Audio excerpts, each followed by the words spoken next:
Welcome to She Who Wrenches, a Mercyverse reread-along podcast. I'm Brittany. I'm Eric. And I'm Kelly. Today we're mostly talking about Bloodbound, but everything through Blind Date with a Werewolf is fair game, including fair game. Spoiler howl? Ow! Ow! In case you don't remember, this is the one where we learn how to kill a vampire and discover that sorcerer apparently isn't just a synonym for wizard. So, Mercy and the Demon Ridden is the subtitle of this one, right?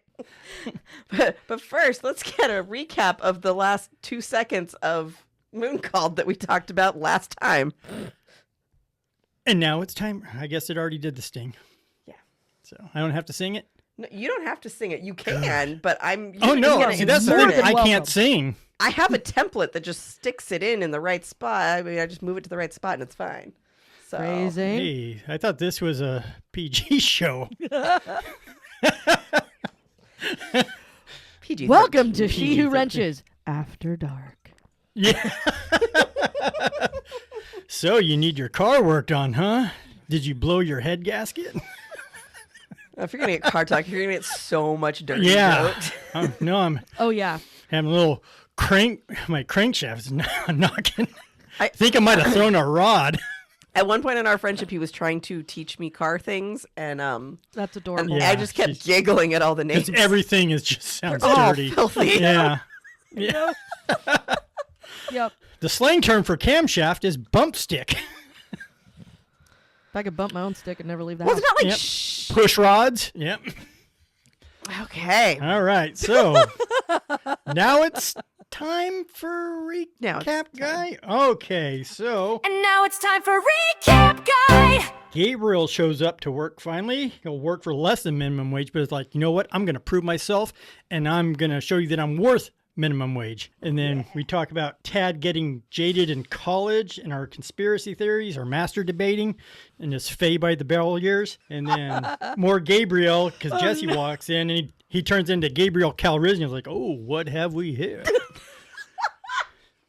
You certainly belong with us amongst the wrenches. That was exactly what I was thinking when you said it. We have Schadenfreude for Christy because apparently she's mother of the year with all her dating choices. So Jesse gets to go live with Adam. Tony shows up and takes off his fake nose and sunglasses, and Gabriel's like, oh, hey, you, I want my lunch money back. Adam and Mercy go on their date and speak nudge and enter.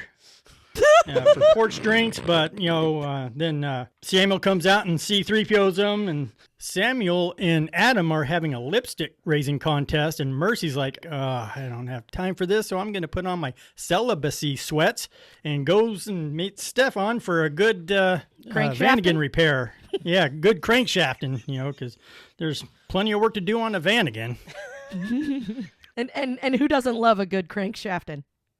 Right? Yeah. I mean, it's got the Wasserboxer engine, so, Is gotta it warm find in here? that, yeah, got to find that coolant leak along those tubes. Yeah. And so I think that's pretty much where the story wraps up, but our podcast kept going and talking about different strokes and same old Mercy, and Padme is going down a plot we can't follow, and an Urkel in space because that belonged in a book about werewolves. A new Disney show. So Look, I'm certain we can draw a straight line from there to there. Yeah. So, and also recap why we like the books, because it's time for recap guys and gals, I guess. I don't know. Also, there's no third bedrooms in a single wide trailer. Yes. Of all the things that make us need to suspend disbelief, that's the one I feel like is the furthest bridge. Or as we get to in this book, there's also no closet that a 6-foot man can lie down comfortably in. I mean, I feel like that's legit, but if you've got 3 bedrooms, I feel like maybe that's a little less credible. No. That's all. Many's the time where I woke up in my trailer having dreamt there was a third bedroom in there, but there wasn't. It's like, I'm so disappointed. I get up, it's like, But how many times did you wake up in the closet? peeing or not? And scene. That was the end of the last book. Thank you, recap guy. Right. I know, I'm out of the podcast. Let's talk about Bloodbound, shall we? Sure. Really? We're not going to talk about the latest Disney Star Wars show? That's another podcast, sweetheart. Oh, okay. We're on to the second book now. So, and this one Yeah. starts. This one, not with a bang, but we kind of get a lot of action. No, Phone a rings phone in ring. the middle of the night, and it's Stefan saying, "Hey, I could really use a favor." Mercy saying, "You know what would be a favor is not calling my behind at 3 a.m. But Because I have to work. but I will let you finish your sentence as a measure of my love for you." And his favor is, will you come be my arm candy while I head out to the Airport Ramada? In a studded leather harness. I got to see a man about a maid.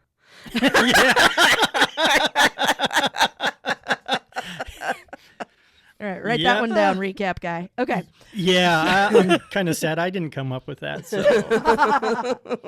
yeah, I'm just gonna cry over here.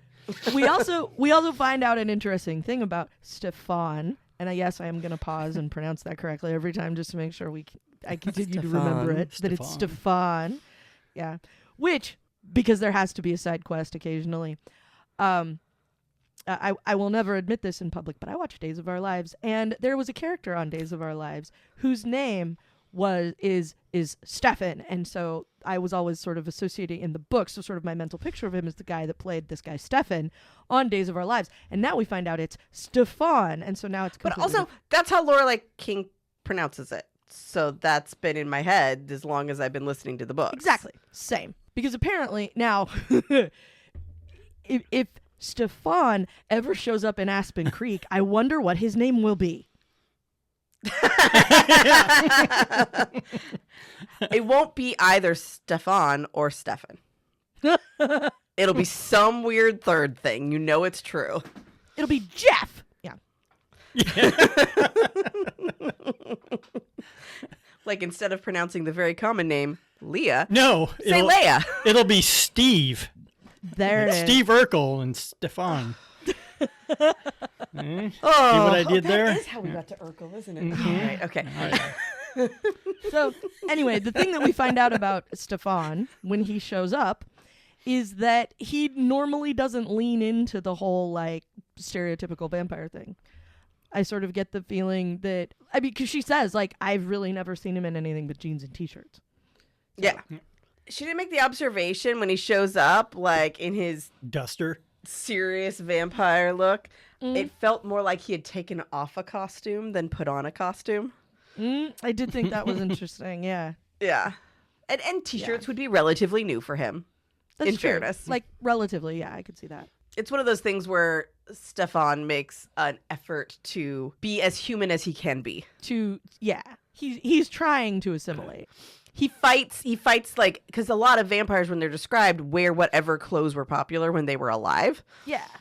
Of their time. Like that and then that's it. style Yeah. of clothes. And even though they're really dismissive of humans, like, can't seem to let go of that, which is weird. Which is the thing I was thinking too, as we continue to learn more about the vampires and stuff, is like the fundamental disdain that they have for humanity as a whole. And yet I don't, like, of course I'm going to go around in this shirt with all the ruffles down the front. Like that was the height of fashion in my human lifetime. So why would I ever let that go is a very weird thing to have along with, but all of you are peasants. And I know part of that is like the vampires are more powerful the older they get. And so you don't want to appear young. You want to appear older. I mean, when we get to Scrawny Boy, then he tries to act older than he really is. Yeah. You know? Yeah. Cory Littleton. Yes. Who we meet at the Airport Ramada, incidentally. That's who we're going to see. Yeah. In the coyote cover BDSM outfit. Yeah. Oh, they do confirm the threshold. Like, well, yeah, I mean, it would have worked 2 seconds ago, but you invited me in, so we're good now. Yeah.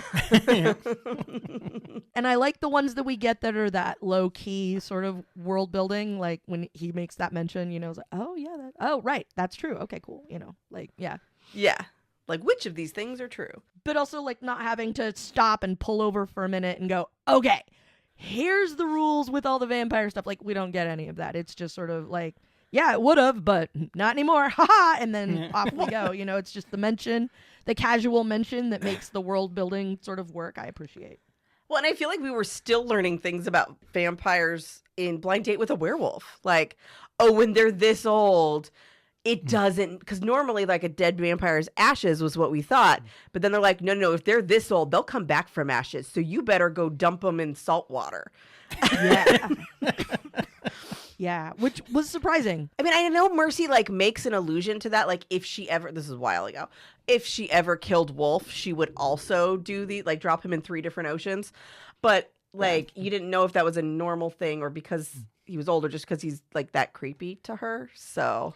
And I feel like, why not both? I think the answer here is yes. Yeah. Especially when it comes to Wulfe, because, yeah, I feel like whether or not that was going to be an effective mechanism, that is like literally the least you could do. I would try to find a way to take like a portion of those ashes and like yeet them into space. You know, like there's just to be sure, you know, because like mix them in holy water, and then yeet that into space, like something. Yeah, heat that into space. Like, you gotta something like there. It just feels like, given everything that we know about him by the last book, yeah. Even then, we're not 100% sure that would actually do him in. Yeah, it's like the end of Christine, where you see a little piece move. It's like, Wulfe's coming back. It's very much that. Yes. Yeah. So we go meet this dude. Yeah. Yeah. Meanwhile, at the Airport Ramada. Yeah. Mercy's like, what's that horrific smell? I can't smell anything past it. The comment was, how did the car smell more like a vampire than Stefan the vampire? Stefan? Yeah, the vampire. Stefan the vampire. Yeah. And they have like a weird conversation, like once they show up. And everything about Stefan is like the opposite of Stefan is like the opposite of everything we know about him so far. Like at one point he like yanks on her leash. Like that was weird. Like all of the other stuff that he's doing and like being very like serious and everything, and it's all weird. And like everything about the way Stefan is acting right now is very weird. Mercy smells something, and it's like, what is it? Oh, it's fear, and it was Stefan. Mm-hmm. Yeah, what could scare a vampire? And all of a sudden, he's like, "Hey, so if I die right now, go tell the mistress what happened." Yeah, hook a brother up, thanks. Like, whoa, what? And she's like, "I'm sorry, what? This was not part of the deal when we left the house." Yeah, no one. Yeah, this was not what I signed up for. I was sold a bill of goods. Yeah. Yeah, there's favors and there's favors. Yeah. And yeah, go tell Marsilia to avenge me is not favors. Like, come on. We also get the note that like no one is sleeping in the hotel. No one in the hotel is asleep. No one's here and sleeping. And they go in. Yeah. I don't remember how he puts it, but it was like, this is a ghost town. Yeah. Like, Cory was like, there's no one sleeping here. He was like, don't wake anybody up. And Stefan's like, there's no one sleeping here. Like, they can all hear heartbeats and there ain't none. Mm-hmm. Right. And that was the thing, was no one is sleeping was the part that I was like, oh, so does that mean you know that there are more here? And we know and maybe they look sleeping, they ain't sleeping. And So, that was fun. And then Cory comes down with a case of the lols, which was, like, super creepy. Giggling. He's giggling. All of the giggling. Yeah. You know what's creepier than Underhill giggling? Creepy vampire Cory. Yeah. Yeah. Cory Littleton giggling is creepier. Cory Littleton's lols are terrifying. Yeah. Yeah. No. Yeah. And this might be a place to say, I don't know where, but this might be the creepiest book. Like, just overall. Yeah, because it starts off really creepy. It starts off with, creepy stuff, and it doesn't lighten from there. There is more than one scene where discussing eating an infant happens.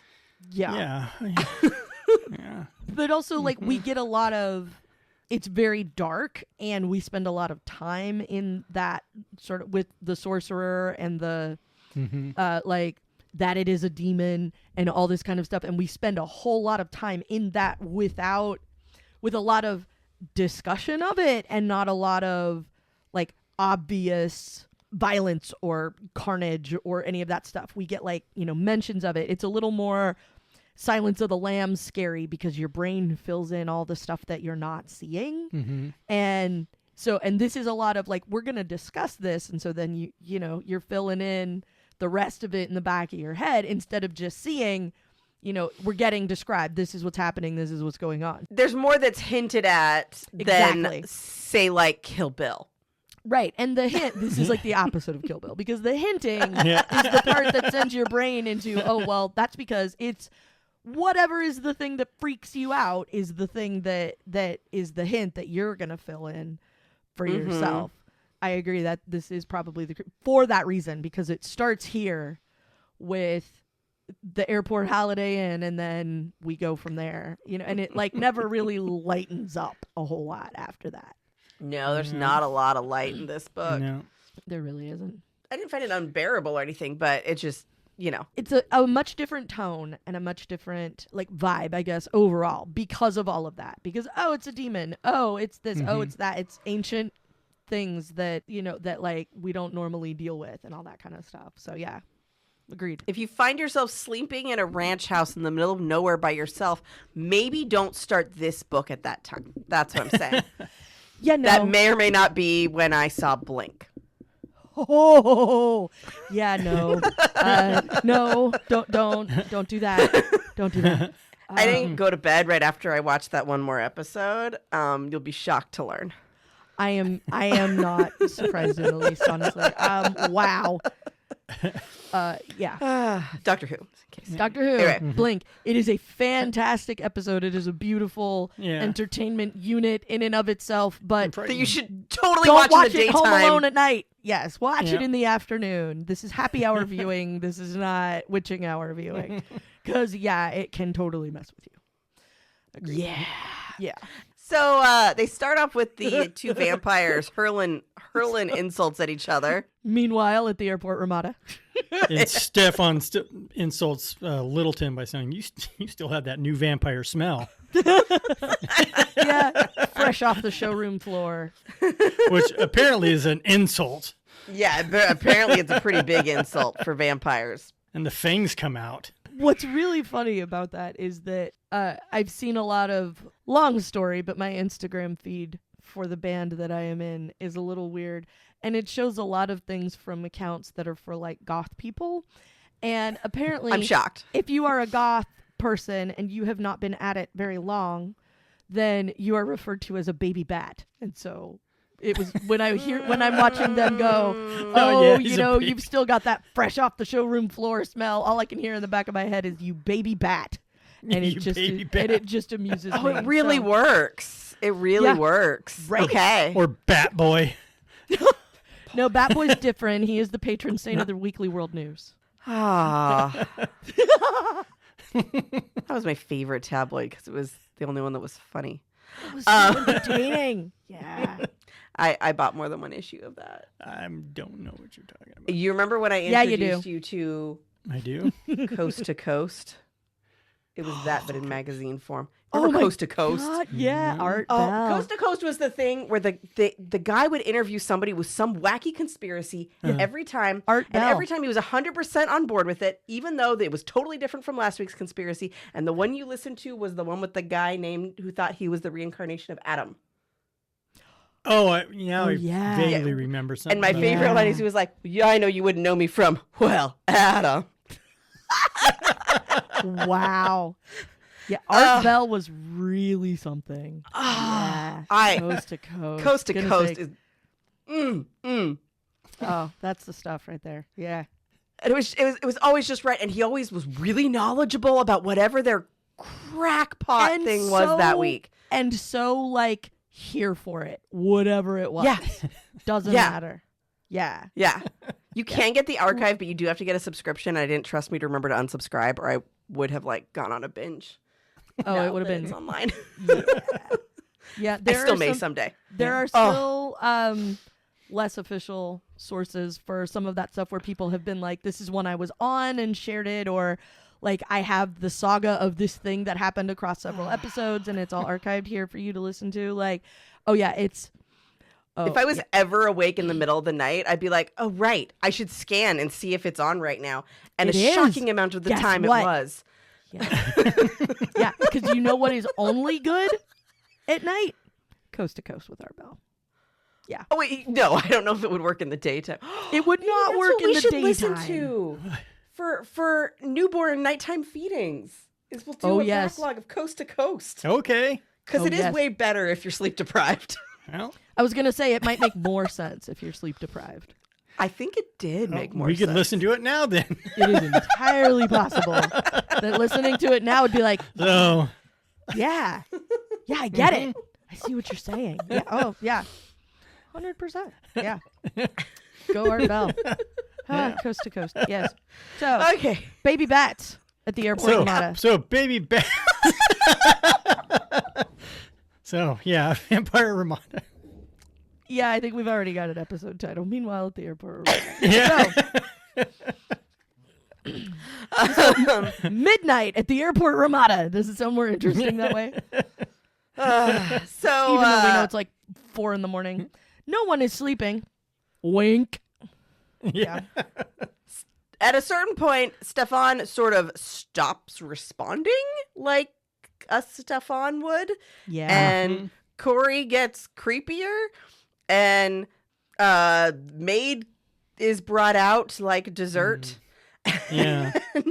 and very kindly spares us much of the details, but Mercy's response to it. She's trying to tug on her leash. She's trying to get away.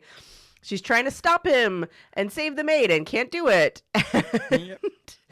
Is completely trapped there and has to just watch this happen. Yeah. Yeah. And apparently Stefan grows claws. Oh, yeah. Which is really creepy. That's right. Like he had the fangs showing and the eyes red, Yeah. which we hear other times, but like his hands were actually like, fingers were like clawish. Like, yeah. Yeah. Talony. I'm like, oh, Yeah. when does that come in handy? Anyway. Good question. So yeah, I was like, oh yeah, I hadn't really caught that before. So he's being all creepy, gross, but actually not doing anything and just staring. But it's still very creepy because Stefan has become the anti-Stefan and like is not, and it's not like we know him super well at this point. This is the second book. Yeah. And he had like a casual at best walk-on part in the first one. But still, everything we know about him at this point sort of flies out the window like a bat of Stefan that we did not realize that, and we find out from Mercy that Mercy did not realize was a thing. So, which is part of where she starts getting freaked out. Though it's a cold and lonely night, they can still see murder by the motel light. Bat out a motel, just saying. Oh no! I need something stronger. Yeah. Same. All I have is water. Yeah. Mm-hmm. Oh, why can't you be? Mercy something tries stronger? to get him. Put those fangs on his throat. He heals it like immediately, throws her at the wall, and she's out. O-U-T out. But she had to like witness the whole maid being killed slowly and painfully. Yeah. And it's a whole thing.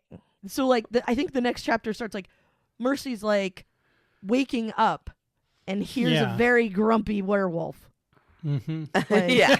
It's like Adam and Samuel still arguing on the porch about 6 months later. 6 months later. I mean, They could be. I mean, werewolves hold a grudge. yeah. And she like wakes up. I don't know if she opened her eyes, but she like comes to basically and is like, I've been better. I feel like a vampire threw me across the room. So he's grumpy because he's like, I'm not a vet. And that's sort of when Mercy's like, oh yeah, I'm still a coyote. That's weird. And she's like, well, let me fix this so that I can go calm everybody down. And she goes to shift and like, lol, no. Because she's still all harnessed up. Stefan's like, oh, I have to take her out of her streetwalker harness. Got to get this back to the club. Yeah, Samuel's like, back the F up. And then he goes to do it. and is like, ow, ow, ow, ow. And Stefan goes, yeah, Silver. it's silver, but if you want to let me, I can do this and it won't hurt you. Yeah. Sick burn, Stefan.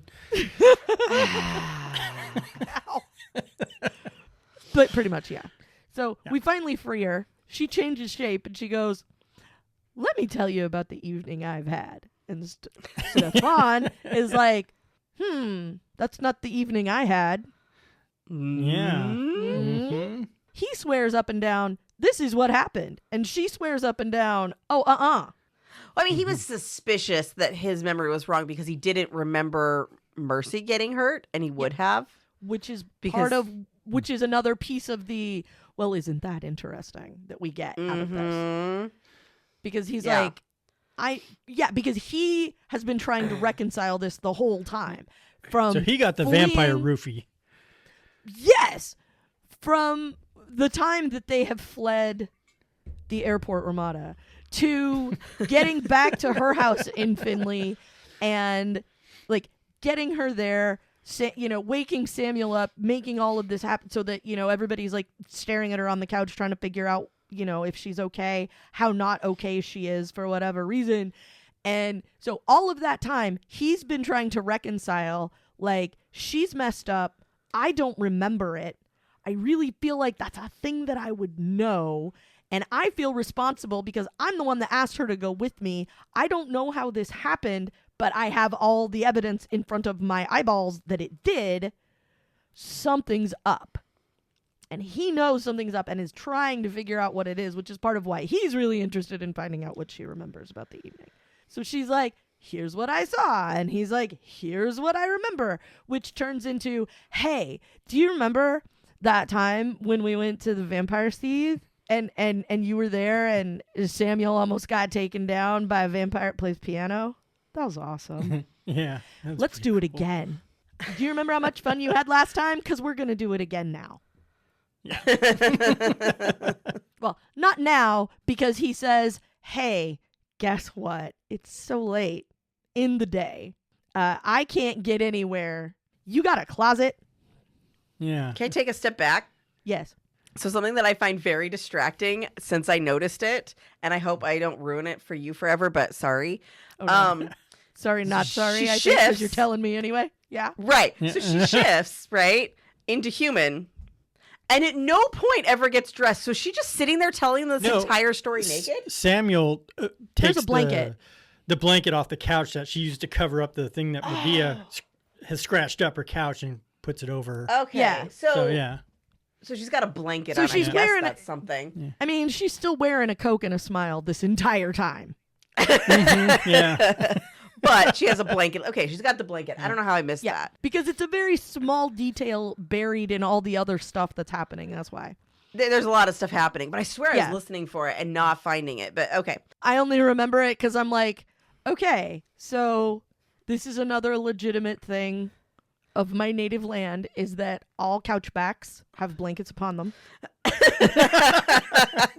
Regardless, like the origin of the blanket can vary from place to place to place, couch to couch to couch. But a lot of times it was somebody's grandma in the 60s or the 70s who has bestowed this upon you and you have nowhere else to put it except the back of the couch.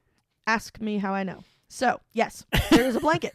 What would have been nice to tell Mercy beforehand, which was, oh no, I was suspicious that he'd already altered a vampire's memories, but he was a baby vampire, so I didn't think it would happen to me. Yeah. And that's what we hear about Daniel's story. Yeah, that we didn't realize that it would work on an actual vampire. We just thought he could maybe work his magic on a baby bat, not on a real vampire. Poor Daniel. He's dying from guilt. Yeah.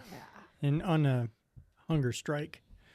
Which is interesting because later Ben eats him and then he's dying from guilt. Yeah.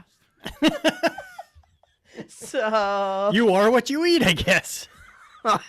Guilt. I mean, what's your guilt food? Well, vampire, baby bats, baby bats. I want my baby bat.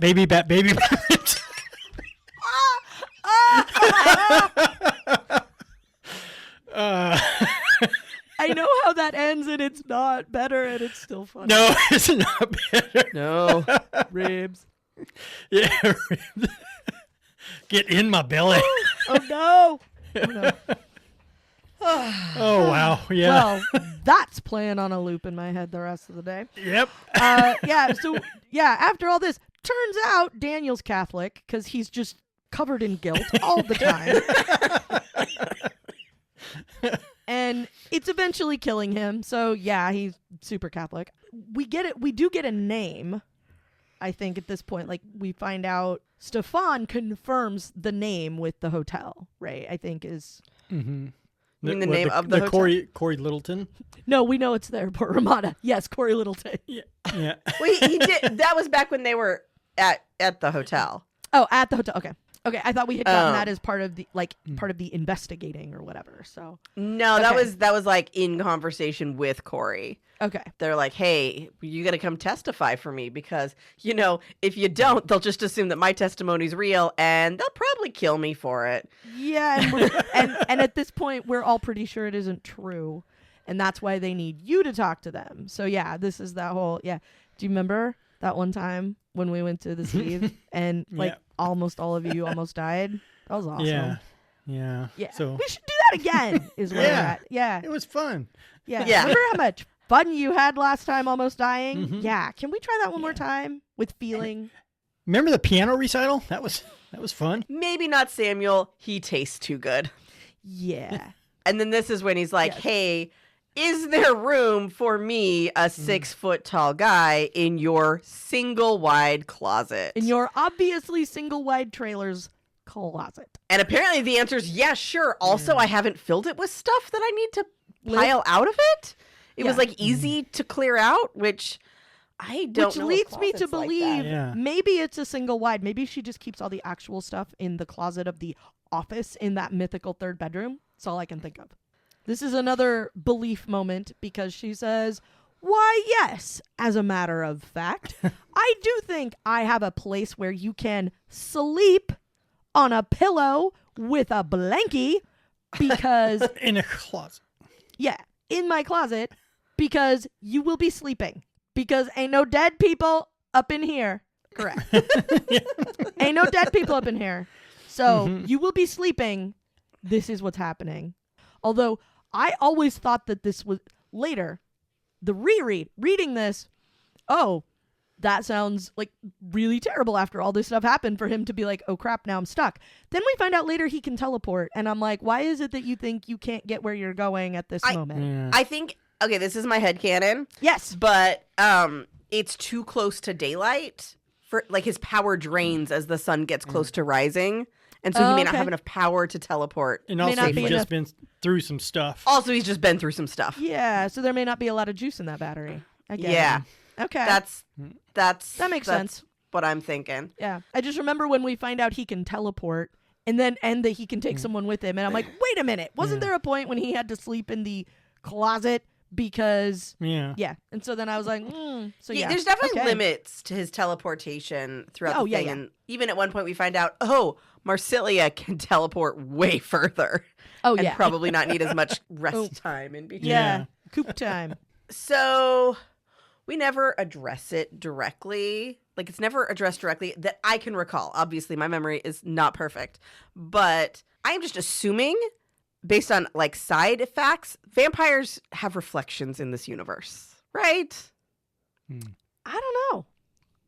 Like, I got into this with Ollie for a while, a baby bat themselves, a friend of ours.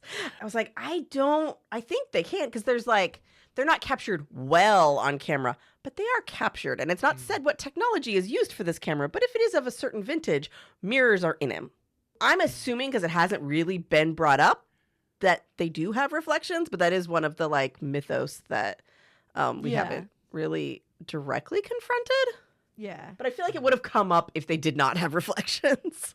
Also, how the F does that work? Like, everything has a reflection. Like, I know. Anyway, it breaks my brain a little bit. It's been one of those things forever with vampires that's like, Yeah, it's been one of those things. It's very funny in Dead and Loving It, but mostly I think it's ridiculous. So I'm glad that doesn't appear to be a thing, but also I don't have like hard evidence that it's not a thing. I have light evidence that it's not a thing. Yeah. We don't really spend a lot of time with it, I don't think. So No. now it's the next day. Yeah. The sun has come out because we had to stuff Stefan in a closet. So Mercy like rolls out. Because she's like, I'm not sleeping with a dead guy in my closet. Yeah, she's sort of realizing that maybe now she is in fact slept wrong years old, because everything hurts and all of it's terrible, and she has to like make noise to stand up and everything. Samuel, bless his heart, called Z and was like, "You can have the day off if you want the day off, because I called him already." And he said, "Ja, Liebchen," and decided he would go cover the shop for you. So you've got a sick day if you want a sick day. She like attempts and then fails, because like lays down and and it's one of those things, where your brain goes, "There's a dead guy in your closet." And so then, oh crap. Yeah. That's not going to fly. So I guess I'm up after all. She gets up, rolls out to the kitchen, and her day just gets better and better. Because who's sitting in the kitchen but the sampler platter himself, with a cup of coffee and the friendly neighborhood alpha on the other side of the table, staring right back at him. Yep, having that lipstick raising contest. And it just gets funner and funner as they continue. Mercy kind of gives herself away a little bit because she's been avoiding Adam since they're like... Yeah. Date. Too hot to trot date. And so she's like, "Oh, I thought you were going to be out of town." And he's like, "Oh, you're tracking my movements. I gotcha. You know what I'm up to, don't ya? Uh-huh. Isn't that interesting?" And then you get another porch argument thing where she's like, "Yeah, I want out of here now." You Where's my two? tracksuit? No. She gets to see evidence of the night before in her trusty rabbit car. With the blood in it and a dent on the dash. I don't know why she's so surprised there's a dent in the dash. I don't think it's terribly hard to do that to a rabbit.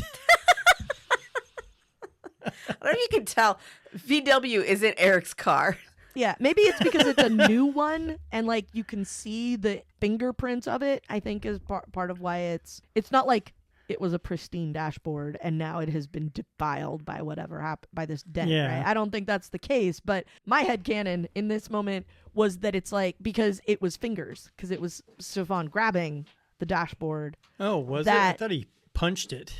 Or maybe he punched it, but it's very obvious it was something that Stefan did in the night, which would not be the regular wear and tear of a usual right in my head. Whatever the dent is, it's obvious where it came from. And so I think that's part of why like it really strikes her as like, he did something, I know, Eric, but something hard enough to leave a lasting mark on the dashboard, like that's pretty notable. Stefan smash. Exactly. Yeah. Then we spend a little bit of flashbacky time. We move on to, because Mercy's trying to sort things out. And so she's remembering like living in Aspen Creek and Samuel and when she got sent away and all these kinds of things. And then like, and then I went on a date with Adam and I've been trying my hardest to ghost him, even though that's not a phrase yet that people use. At this point, like I'm still ghosting him. And a date with a werewolf before that was written. Yeah, which is great because she can talk to ghosts. So Yeah. On the way in, we meet Mrs. Hanna's ghost. Hannah. Oh. Yeah, but do we know that she's a ghost at this moment? We do. I think as she's walking away, like as they're ending the conversation, she's like. She was wearing, warm clothes, but of course it was a cool night when she died. So of course she's wearing something warm. I couldn't remember where it comes in that we know that she's not regular folk. That's just sort of because I don't think the ghost thing gets she's very spiritual. I don't think the ghost thing gets directly addressed in the previous book. Like I think it's obscurely mentioned, like people say there's no such thing as ghosts, but it's not like no, like I am the ghost whisperer. Yeah. I can't look anywhere without seeing a dead people. Yeah. So we meet her. This is when she like is looking out for her. She's like, "You should get a bag of frozen peas for that because because boys won't like you if you have a black eye or whatever it is that she says, Well, I think she'd assumed it was from karate. Boys don't like girls with too many muscles. Oh, okay, yeah, because I remember she tells Gabriel, because Gabriel's like, what happened to you? Karate. So then we meet some dude who says he's, like, heard of her. Like, I know who you are.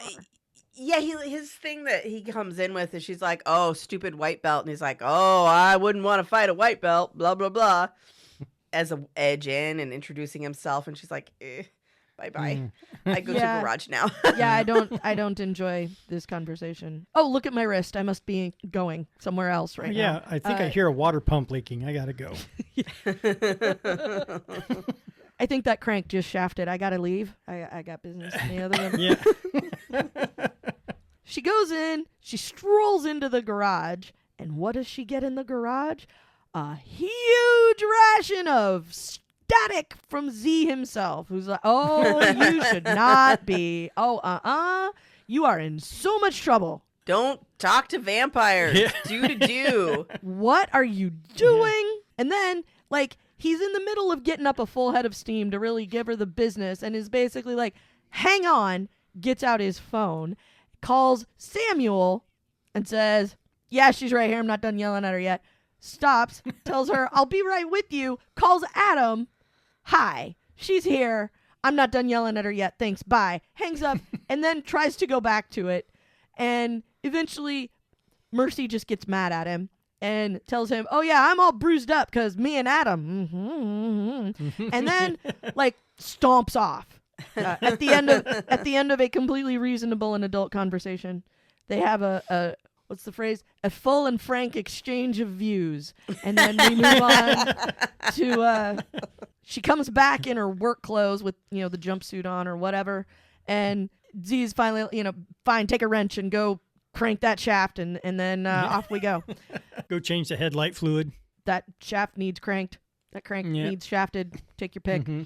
I don't know which one is the one you actually have to do. So they start finally settling in and everybody kind of calms down a little bit because now we got cars to swear at instead of each other. Yeah. So we're going to do that for a while. So Mercy can't help herself and goes, so, Z, you old and so, what do you know about sorcerers? Yeah, you ever heard that Danzig album, Demon Sweat Live? So, backstory to that, or he's like, oh, mother. So we try to find out about sorcerers. Basically, it starts out as a vocabulary lesson, right? Isn't that like, do you mean sorcerer? Is it demon or a devil? Demon? Yeah. Is it a devil? Is it something else that starts with D? We kind of get some. What sort of capability do they have depending on who's driving this particular crazy train, right? Yeah, they have to look up the sorcerer's code. Sorry. Ow, that one hurt. So that's for you, techies. Yeah. If they're a demon rider or demon ridden, like who's right. in control and eventually the demon will be in control, but how long can they hold out? Yeah. So before they get repossessed.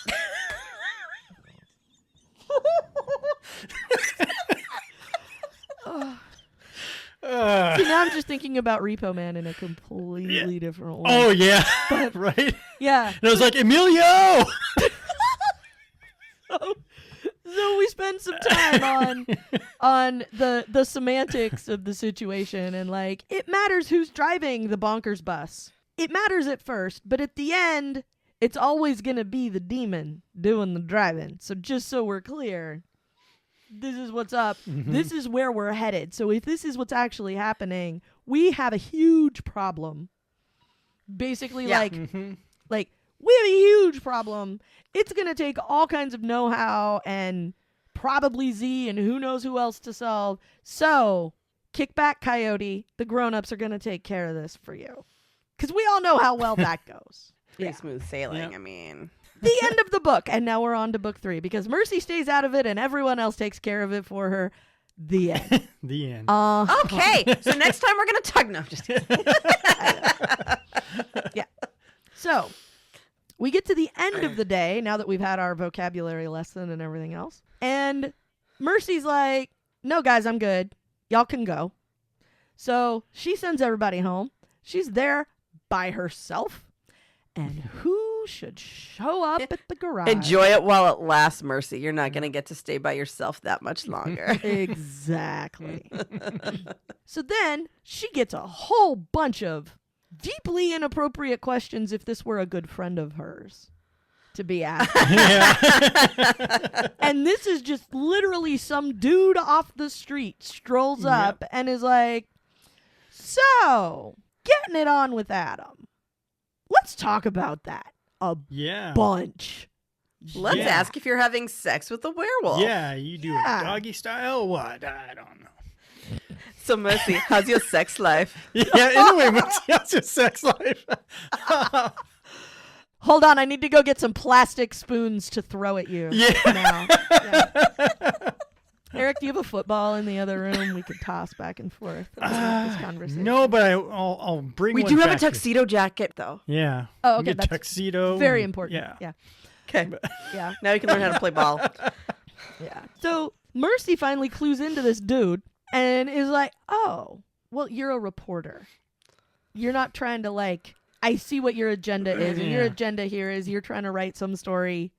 Again, they don't really have this at this time, but you're trying to, like, write some sort of clickbaity article about me. And I'm not having it. So that's cute. Which, in fairness, is way less creepy than you thought at first, right? Yes. Like, oh, please open with that next time because otherwise, ew? Just because ew. OMG, ew. Yeah. So much ew. And then she's like, so yeah, no. And he goes, yeah, but the check won't bounce and you'll be famous. And she's like, let me think about that for a minute. No. Still no. No. No. And then Warren's like, yeah. The lid said no. Yeah. So, and not only did we get Warren, but we also get Ben. And again, I am going to express my desire to pay a couple of dollars extra to get the book that has unfiltered Ben in it. Because I feel like everyone, whenever you get a chance to enrich your word power, you should take it. And when those are power words, it pays to enrich your word power. So I really want the opportunity at that. And I also appreciate that I think I just broke Brittany a tiny little bit there. He says, well, let me give you my card. And she's like, it's contaminated, but fine. If it means you'll go away, then good. Go away. So then Ben is basically like, wow, you look terrible, which just endears him to everybody. And then we find out why they magically showed up out of nowhere. I know it wasn't magical, but still. It's because they are under orders. The Werewolf Protection Program. Yeah, you have an entourage now. To go to the Seethe, which is good, but... Yeah. You're going to the Seethe. Yeah. We go hang out in Richland so Mercy can take a power nap and get all gussied up at Warren's house. She crashes, wakes up, Chinese food. Hey, all right. I feel like I know the Chinese place in Richland. Because I think I've been there. They never name it, but I've now decided that it's that Chinese place. Because it was really good. Their barbecue pork is spectacular. Walkers welcome. Over dinner, we find out off screen, Adam called and that Stefan has hit the road. Yeah. So he's up and out the door. So your house is now sleeping guy free. So if you want to go home, you're good now. Because this day has not been spectacular enough already. We get Ben going, tell me why you do not like me. I really need to know. And we're going to have it out over some chow mein. And this is what's happening. You don't like women. Yeah, Mercy's like, here are all the ways that you suck. There are like 2, and here they are. And I'm not a fan of either of those things. So here we go. The line I enjoyed was, she was like, you don't like women. And he's like, hey, points at Warren, like, there's a guy who doesn't like women. And he's like, I like women just fine, better than most men. I just don't want to sleep with them. Yeah, which I appreciate. I really like that about I like that Warren is very, like upfront about that. He's not mad. I like that he and Ben kind of get on fine. They which you have don't expect. They have an interesting relationship at this point in book 2, because we have to add the headcanon here. I feel like the two of them have had this similar conversation like relatively a long time ago, like not long after Ben came to the pack, because Warren was just not going to have it and is probably looking out for Mercy a little bit and is basically like, here's what we know about why you're here and we need to have this out. And I feel like Warren was maybe the first, because he sort of got assigned. Ben sort of got assigned to Adam. So I feel like Warren was the first person in the pack to give him a chance, kind of. And like, I'm going to kind of set this stuff. I know what you're accused of, and I know the circumstances. And I feel like Ben looked him in the eye and said, I did not do this. And that Warren believed him. And that was like the first person here, you know, Tri-Cities, that like was able to just take him at his word and go like, you know, I'm watching you. If you say you didn't do it, I'm going to try and believe you in that. And, you know, I can tell if you're lying. Right? So I feel like they at some point had it out. And so Ben is sort of not holding Warren's preferences against him. And Warren is not holding Ben's accusations against him. And the two of them are going to just sort of take each other at face value. And it's very much at this point, it feels a little tenuous, but it's very don't start nothing, won't be nothing kind of a situation. And so the two of them are sort of like good with each other at this point. And I like in my head, that's a thing that happened off screen. Is like the two of them had it out and they've decided like I will take you on a trial basis. We're still within the return window. And they're both sort of people who don't fit in the pack in a traditional sense. Correct. For very different reasons. But yeah, they're a little misfitty that way. The two of them are now the island of misfit wolves. Suddenly, the phone rings, which apparently causes Mercy to choke on her General Tso's chicken. We find out we have a reservation at the Seethe this evening. Make sure to wear a jacket, whatever. Wear a turtleneck. There you go. There is a dress code for the Seethe. So they're like, you know where it is, right? And Mercy's like, I don't want to, but yes. Yeah. Try not to think about it. Yeah, I this is why I drink. I drink to forget where it is. But you know what? It hasn't worked yet. So yeah, I know where we're going. Let's do this. Yep. And that's probably where we should leave it at the end of chapter 3. The next thing we'll do is chapter 4, where they go to the Seethe. And we meet Wulfe. He's really like one of the biggest characters that doesn't even get a mention in the first book. Yeah, because he takes up so much space in the rest, almost. Yeah. He takes up, I mean, he doesn't take up a lot of words, but he takes up a lot of emotional space. Yeah. Because he's always kind of in the mix after this, even if we're not. Yeah. Like, he's always. He's a whole thing. And it's a whole entire thing. He's one of the very few characters that's that big that comes in early, but not in the first book. Right? I mean, like later we get Zack, later we get Sherwood Post. Yeah. But like there are characters that come in later, but Wulfe is so big and not in the first one, which is just interesting. So we're gonna go to the Seethe next time in chapter 4. Thanks for joining us. Should we have a farewell howl? I think so. Okay. Ow! Ow!